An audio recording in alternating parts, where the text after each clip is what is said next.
जय गुरु जी, शुकराना गुरु जी, जय गुरु जी संगत जी। संगत जी, आज हम नंदिता चंद्र आंटी जी का सत्संग आप सभी के साथ शेयर करने वाले हैं। संगत जी, सत्संग शुरू करने से पहले जैसा कि हम सभी को पता है, सत्संग के माध्यम से गुरु जी हमें ब्लेस करते हैं, हमारा कल्याण करते हैं। सत्संग में हम सभी के लिए कुछ ना कुछ संकेत गुरु जी हमें देते हैं।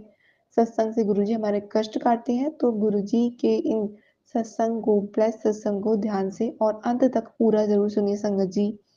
किस शब्द, किस लाइन से गुरु जी आपको ब्लेस कर दें, वो तो हमें भी नहीं पता होता है। तो संगत जी, सत्संग शुरू करने से पहले गुरु जी का मूल मंत्र, गुरु जी का हम मंत्र जाप करेंगे। ओम नमः शिवाय, शिव जी सदा सहाय। ओम नमः शिवाय, गुरु जी सदा सहाय। ओम नमः शिवाय, शिवाय नमः ओम। जय गुरु जी, शुकराना गुरु जी। संगत जी, आंटी जी कहते हैं, अपने परिवार के घनिष्ठ मित्र के माध्यम से मैं गुरुजी से 2004 में मिली। पहली बार मंदिर जाते हुए मुझे पता नहीं था कि वहाँ पर क्या होगा। एक हॉल में बहुत से भक्त बैठे हुए थे और गुरुजी के बहुत बड़े-बड़े चित्र थे। संगत जी, गुरुजी स्वयं एक सिंहासन पर आसीन थे। मैंने भी जाकर गुरुजी के चरण स्पर्श किए थे। फिर एक दीवार के साथ जाकर मैं बैठ गई। संगत जी, हर बार जब मैं गुरुजी की ओर देखती थी तो मुझे लगता था कि वह मुझे ही देख रहे हैं। अब मैं अपने नेत्र बंद कर सुंदर भजनों के रस में डूब गई। 1-2 बार मैंने अपनी आँखें खोलने का प्रयास तो किया पर कर नहीं पाई। संगत जी, अचानक कुछ अनूठा हुआ। मुझे गुलाब के फूलों की सुगंध आई। यह अर्क या अगरबत्ती से नहीं थी, क्योंकि वहाँ पर वह वस्तु ही नहीं थी। यह तो ताजे गुलाबों की महक थी। उनकी सुगंध चारों ओर से लहरों की भांति आ रही थी और मैं उनके आनंद में डूब रही थी। संगत जी, मैंने अपनी आँखें खोली और देखा कि गुलाब तो कहीं नहीं थे, केवल कुछ अप्राकृतिक पुष्प दिख रहे थे। संगत जी, मैंने गुरुजी की ओर देखा तो वो मुझे देखकर हँस रहे थे। वह बोले, "हुन दस, प्रैक्टिकल है किसी, समझा सकती हो यह क्या था?" संगत जी, मैं उसका विश्लेषण नहीं कर पाई। भला मैं कैसे उनसे प्रश्न करती? संगत जी, मुझे गुरुजी के पास इसलिए लाया गया था क्योंकि चिकित्सकों ने मेरे मस्तिष्क में ट्यूमर बताया था। संगत जी, वह मेरी दृष्टि की नस के ऊपर था और अधिक बढ़ने पर मैं दृष्टिहीन भी हो सकती थी। मुझे अति तीव्र औषधियाँ दी जा रही थी, प्रतिदिन 3 ब्रोमोक्रॉप्टन। इसके कारण मैं अत्यंत व्याकुल रहती थी। मैं कार्यरत हूँ और अपना कार्य ठीक से नहीं कर पाती थी। संगत जी, मैं गुरुजी के पास जाकर शांति से बैठकर प्रार्थना करती थी। मैं आशा करती थी कि शल्य क्रिया करवाकर ट्यूमर को निकलवा दूँ और औषधियाँ बंद कर दूँ। गुरुजी ने मेरी विनती सुन ली। संगत जी, औषधियों के साथ भी वह बढ़ता जा रहा था और अक्टूबर 2004 में मेरी शल्य क्रिया हुई। उन्होंने मुझसे तिथि, चिकित्सालय और चिकित्सक का नाम पूछा और बोले कि उनका आशीर्वाद मेरे साथ है और मुझे कुछ नहीं होगा। संगत जी, मुझे भी पता था कि अब कुछ असामान्य नहीं हो सकता है। यह एक अत्यंत जटिल शल्य क्रिया थी, पर मैं प्रसन्न थी। मुझे पता था कि गुरुजी मेरे साथ हैं। मेरा स्वास्थ्य लाभ अनुमान से कहीं अधिक तीव्र गति से हुआ और कीमोथेरेपी, जो सामान्यतः 2 मास के उपरांत शुरू करनी थी, 3 सप्ताह के बाद ही आरंभ कर दी गई। किसी को विश्वास ही नहीं हो रहा था संगत जी। चिकित्सालय से बाहर आते ही मैं गुरुजी को धन्यवाद करने गई, तो उन्होंने मुझे नए जीवन पर बधाई दी। मुझे पता था कि उन्होंने मुझे नवजीवन प्रदान किया है। रेडिएशन चिकित्सा होते हुए भी मेरे ऊपर कोई दुष्प्रभाव नहीं हुआ। मैंने रोगियों को स्ट्रेचर और पहिए वाली कुर्सियों पर बाहर जाते हुए देखती थी। इसके विपरीत उन दिनों प्रातः मैं अपने कार्यालय का काम करने के बाद चिकित्सालय जाती थी और उसके उपरांत बाजार में घूमती थी। संगत जी, मैं सामान्य जीवन व्यतीत कर रही थी।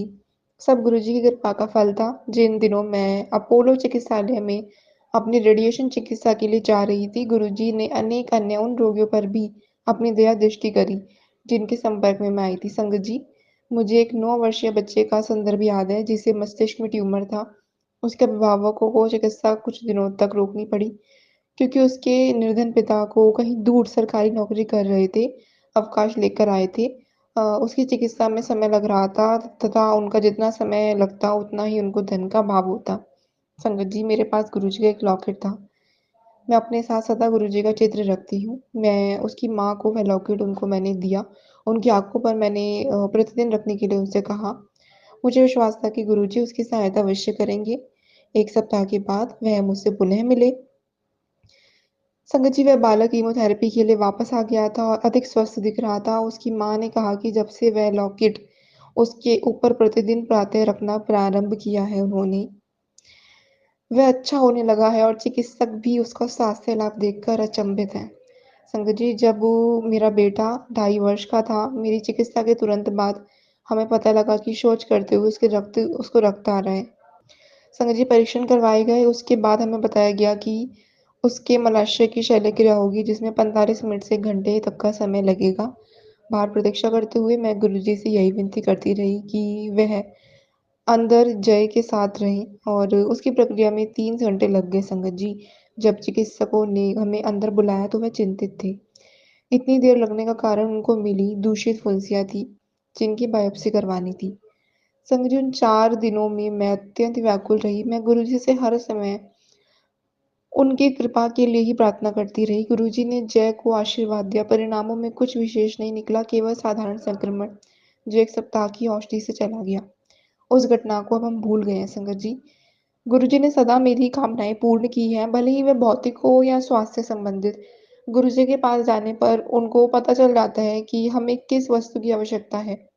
हम उनके प्रति अनजान रहते हैं। वह दोनों प्रदान करते हैं। उनको कुछ भी कहने की आवश्यकता नहीं है। संगत जी, मैं उनके बारे में पूरे दिन बैठकर लिख सकती हूँ कि उन्होंने हमारे लिए कितना कुछ किया है। पर जैसा वो स्वयं कहते हैं, शॉर्ट में सुनाई। हम सब पर दया करने के लिए आपका बहुत-बहुत धन्यवाद। संगत जी, आंटी जी ने अपने सत्संग को यहीं विराम दिया है। बहुत ही ज़्यादा ब्लेस्ड सत्संग आंटी जी ने सुनाया। आंटी जी को गुरुजी ने न्यू लाइफ ब्लेस की, उनके बेटे को गुरुजी ने न्यू लाइफ ब्लेस की। इतना ही नहीं, आंटी जी के संपर्क में जो आए, जो बच्चा आया, जिनको कैंसर था, उनको गुरुजी ने न्यू लाइफ ब्लेस की। संगत जी, गुरुजी हमें तो ब्लेस करते ही हैं संगत जी।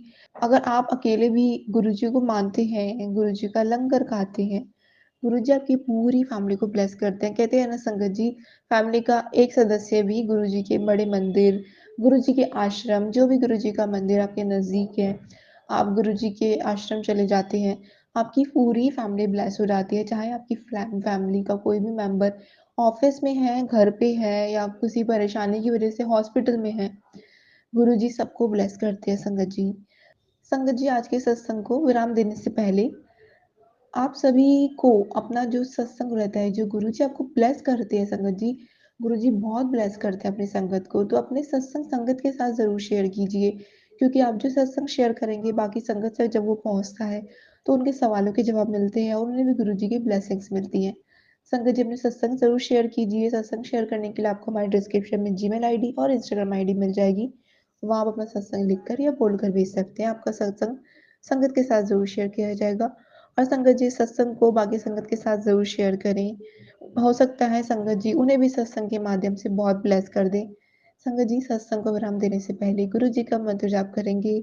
ओम नमः शिवाय, शिव जी सदा सहाय। ओम नमः शिवाय, गुरु जी सदा सहाय। ओम नमः शिवाय, शिव जी सदा सहाय। ओम नमः शिवाय, गुरु जी सदा सहाय। ओम नमः शिवाय, शिवाय नमः ओम। जय गुरु जी, जय जय गुरु जी, धन धन गुरु जी, वाह वाह गुरु जी, शुक्राना गुरु जी, I love you Guru ji, we love you गुरु जी, जय गुरु जी संगत जी।